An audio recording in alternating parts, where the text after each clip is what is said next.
All right, we got you back, Greg. Yes, I could not hear anything. So now I can do a better job of answering questions that I can hear. So I hope that helps. I hope the questions are worth that.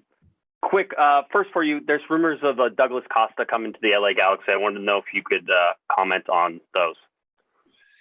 I can't in the moment. Today's not really my DP discussion or announcement or anything day. So I'm going to leave that one off for now, but hopefully we'll be getting to that portion of the show not too far down the road of who's coming in and who it's going to be and all that. So.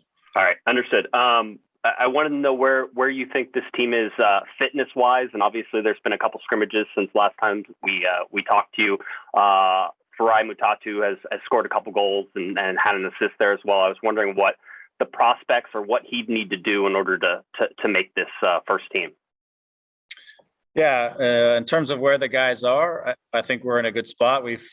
Everybody's played 45 minutes twice now, which is a good spot to be in at this point. Hopefully this weekend, we're going to get a lot of guys through 60 minutes. And by the time we're in Coachella, we'll be hitting 90 minutes and we'll get 2 to 3 of those in our belt before we hit the first game. So from a fitness standpoint, I think we're in the right spot. Majority of guys have been in. We've only had a couple guys who've missed a few days of training here or there. So I think the larger, broader part of the roster is all kind of in the same place physically, which is a good thing. You don't want to miss too many guys during preseason, which is also why I feel like our guys do a really good job of ramping guys up and not just killing them. And then we get guys injured and then we have guys missing preseason. So we've had the vast majority of guys in and in a good fitness spot. After the two scrimmages, I think, again, the first one was a bit of a goal fest. Some of that was just preseason stuff where, you're not sharp, you lose balls in bad places, you get punished for it, things like that we obviously have to continue to get sharper through preseason. But I thought some of the attacking play was very good. I thought some of our defending work through our organized defending was very good. 2 of the goals we got hit on were just fast counterattacks because we lost it in the buildup. So, but I was pleased with the overall effort. I was pleased with the intensity, the purpose of, and the intentions that both groups had.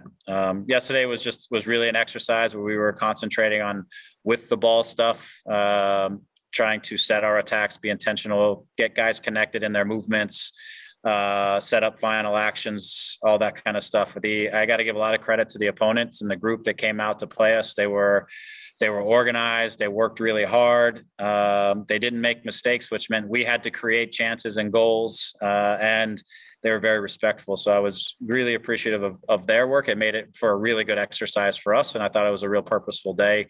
One that it's hard to get when you're just playing against each other all the time. I feel like guys are tired of competing against each other and just needed some fresh faces to go against. And again, very purposeful day. So I feel we're in a good spot, but we won't really know until now we start to play some of these games, like with the one we have on Saturday. And as we progress, we'll have better measuring sticks of our fitness and better measuring sticks of just kind of the things we need to continue to build upon. As far as Farai, he's certainly done a nice job of coming in and, imposing himself on the situations that he's been in. And he's a handful. He's a physical specimen. He's strong. He's low to the ground. He's got great balance.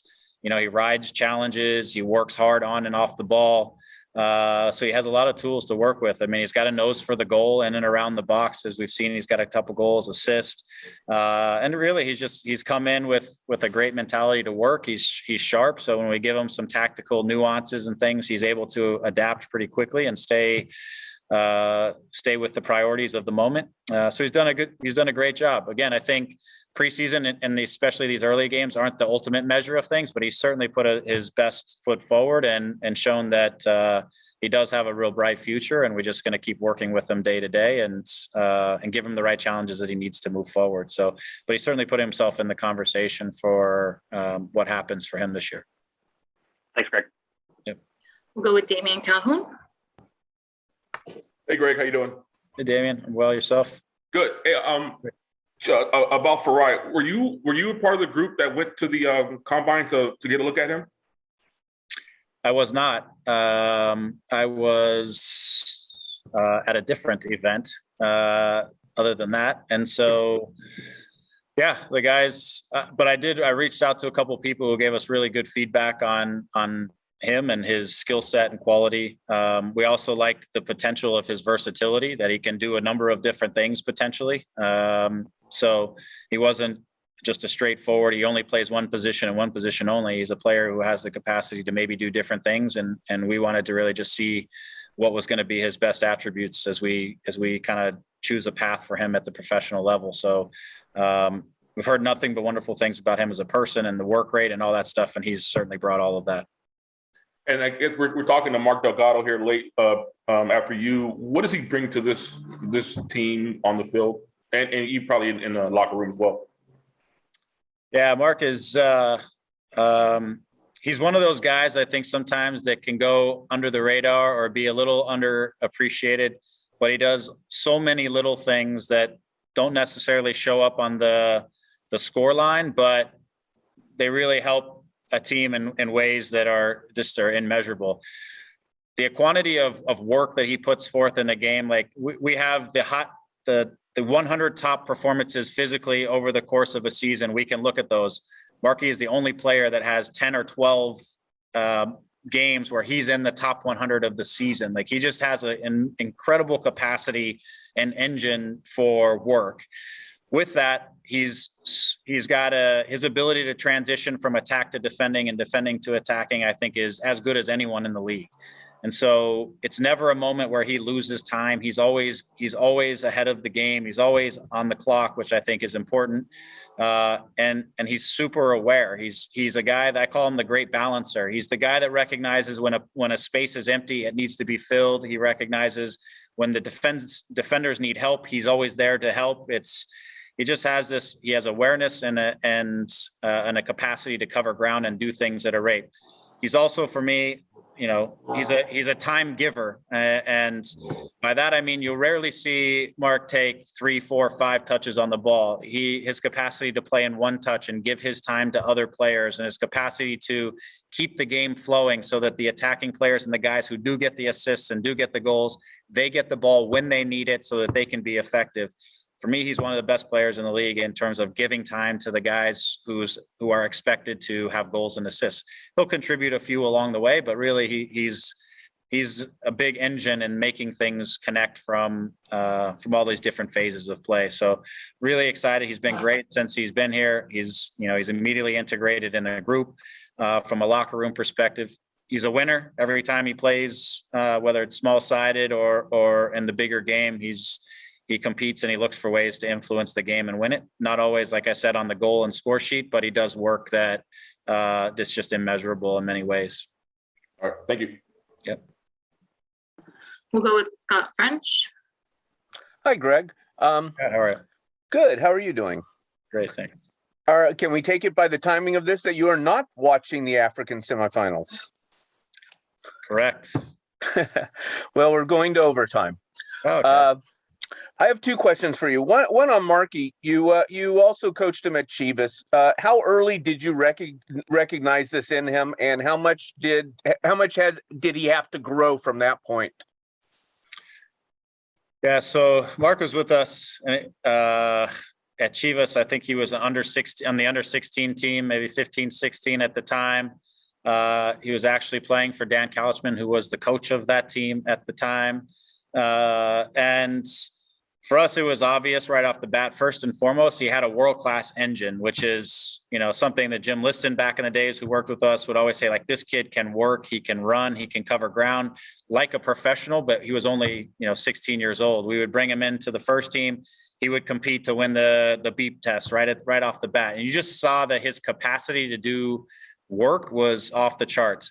He was never a player who wanted to be on the ball for long periods of time. He was always trying to facilitate, get the ball to the next guy. He was moving off the ball. He was doing a lot of those little things really well. But he was doing them at a level that we were all comfortable that, he was going to be able to be a pro.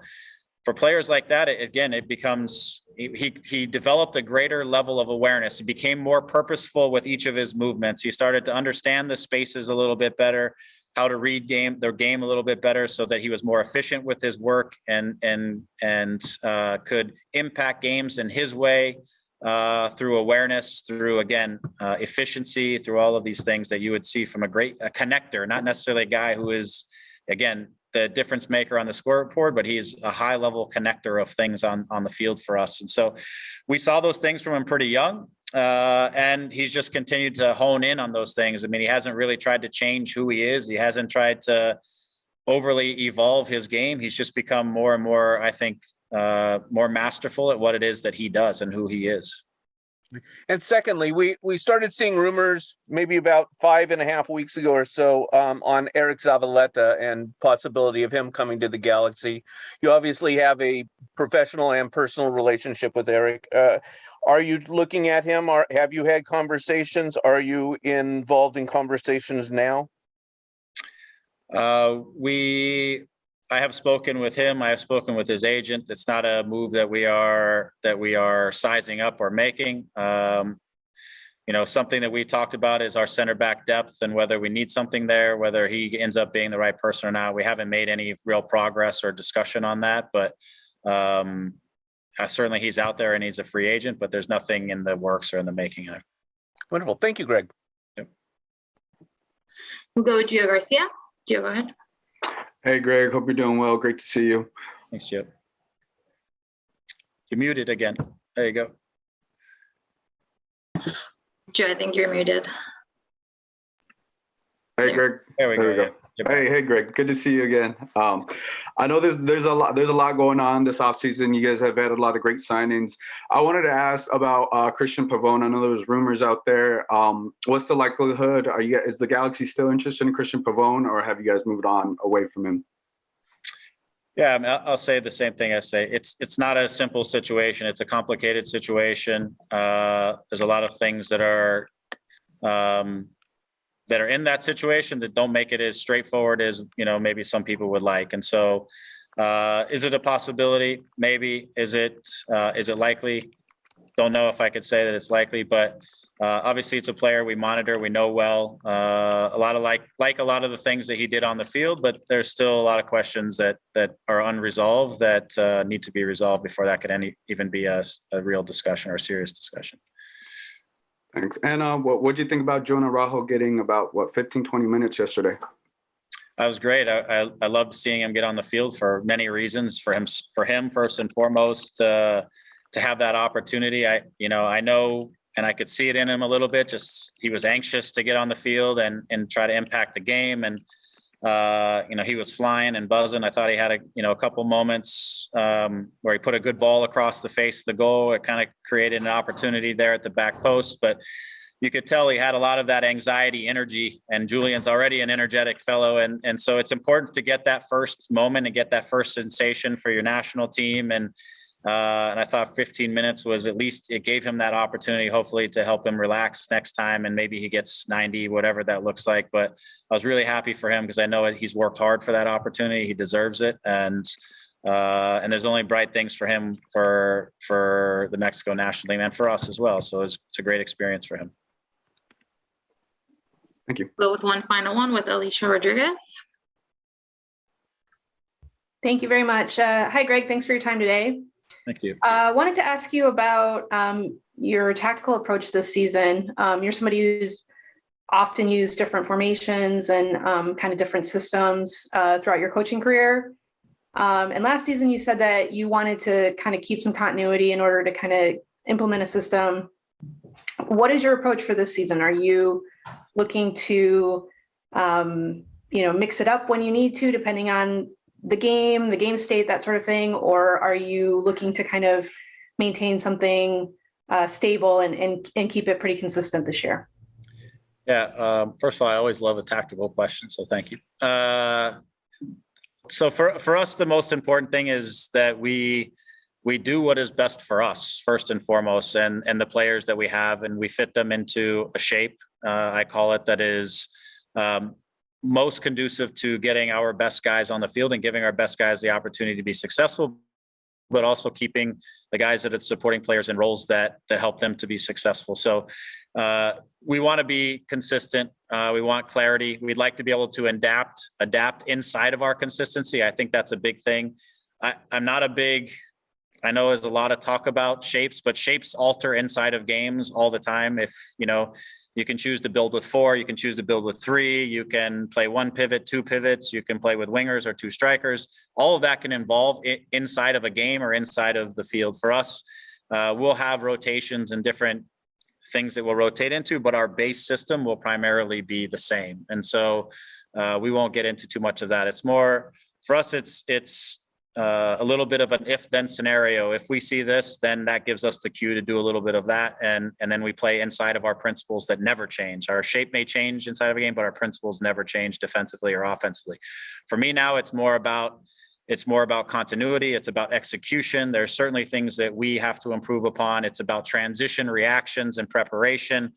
I felt like last year was too easy for teams when we lost balls to penetrate us and get into our half of the field. We recovered too many balls too deep, which doesn't do you, which means you're probably giving up chances, and you also have to go too far to create chances on the other side.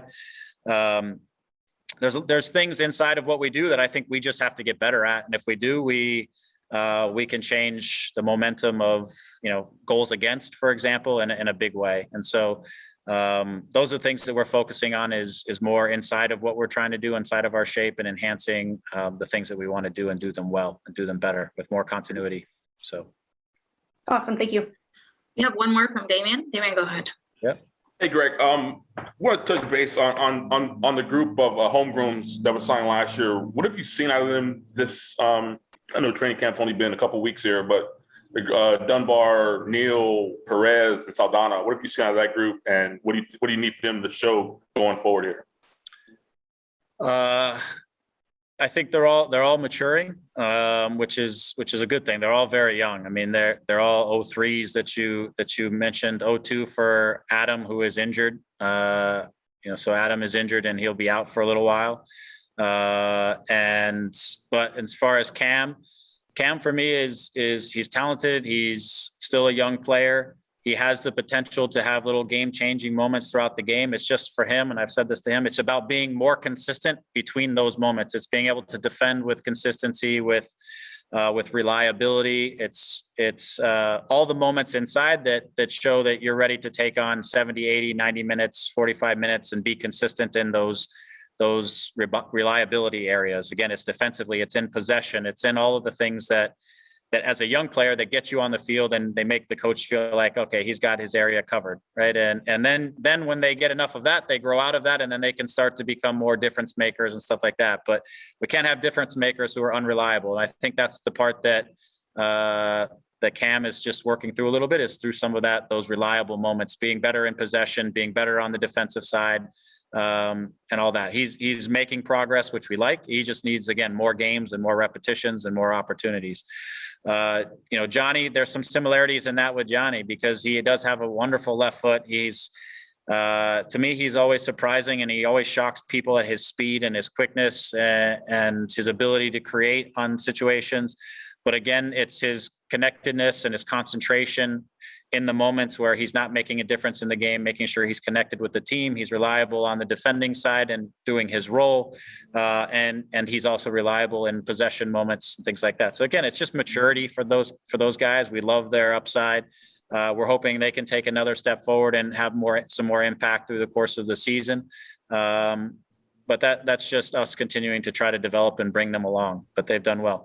Jalen is a young man I have huge hope for. I just think he could be an outstanding center back, not only in this league. I think he can go play at a high level sometime. He has a mentality of a center back that you don't see all the time.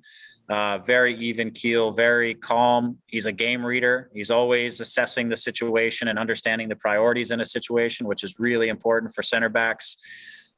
He understands when he's trying to win the ball versus when he just needs to control plays. He's very comfortable on the ball. He's got a nice confidence about him and just a maturity about how he goes about his business. Jalen will play a role somewhere in this season where we want to bring him along and get him some experiences. I'm really excited about his future, but he's a young center back. And so it's doing that in the right ways and putting him in places to be successful and to continue to grow. But really excited about his future. We were a little unfortunate last year, and he was a little bit unfortunate that he got injured towards the beginning of the year and ended up missing about 5 months. He was excellent in preseason last year, and I thought last year he would start to make his debut and start to get the feel for first team soccer. Unfortunately, just by the timing and the way things worked, it'll be this year. But he'll play a role. Stay healthy, and he'll get some of those opportunities this year. And what's Saldana's injury? He fractured his ankle and some off-season training work that he was doing. So he ended up having a surgery and repairing, and he's on the recovery phase of that. So I don't know exactly the timeline, but he's got a little bit of work to do to get back. Thank you. Yep. Thanks for your time, Greg. All right. Thank you, everyone. See you soon. Thank you.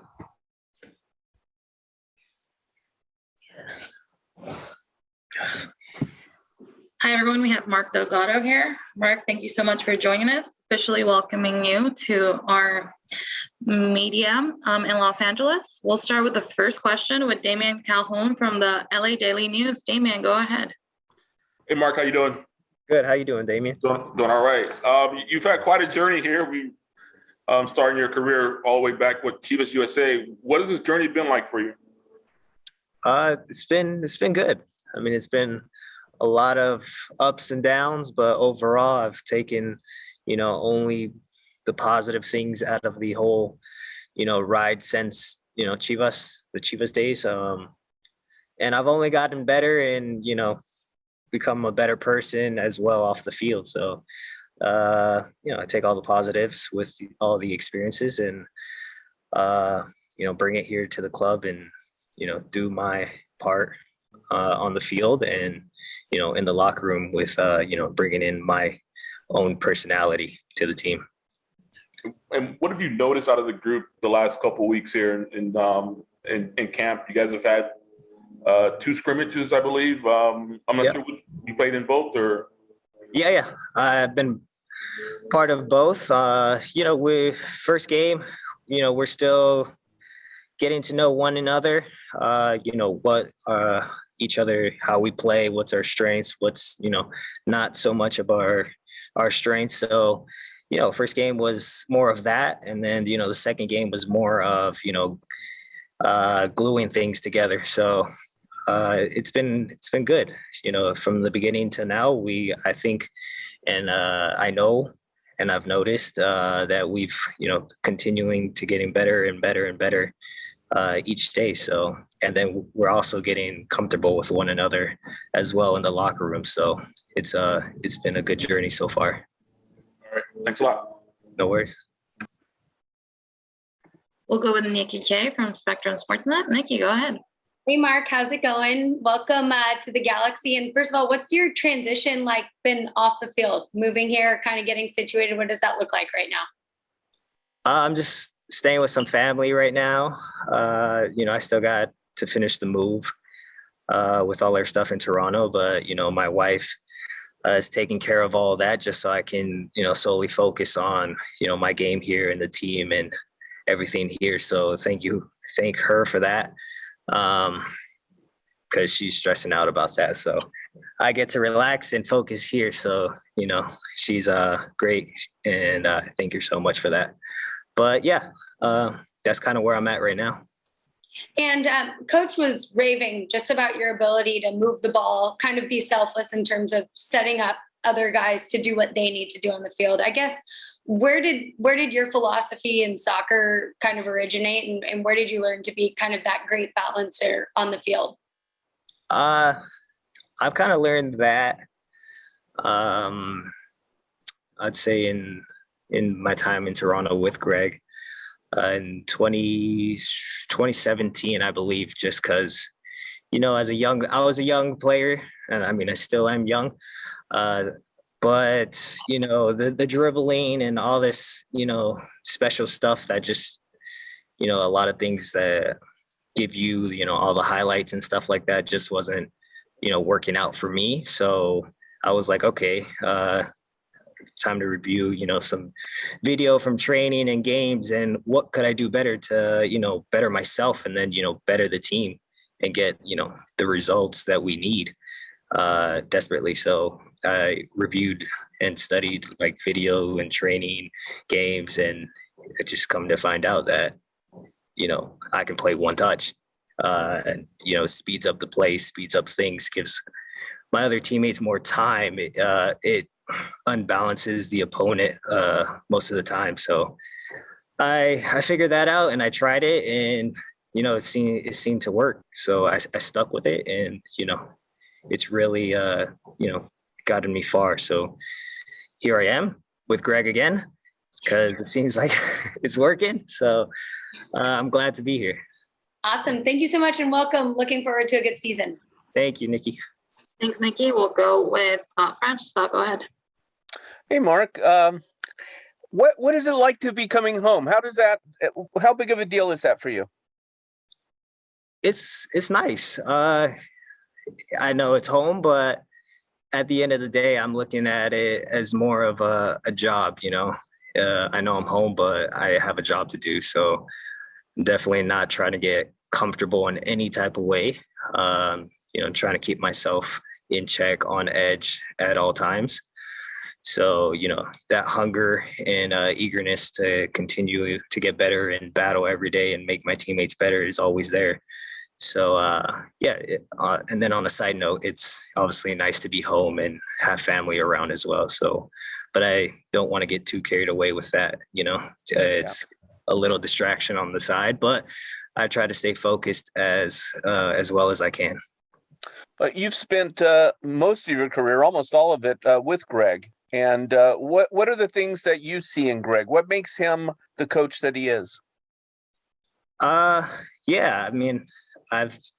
been around Greg for a very long time, since, my teenage days.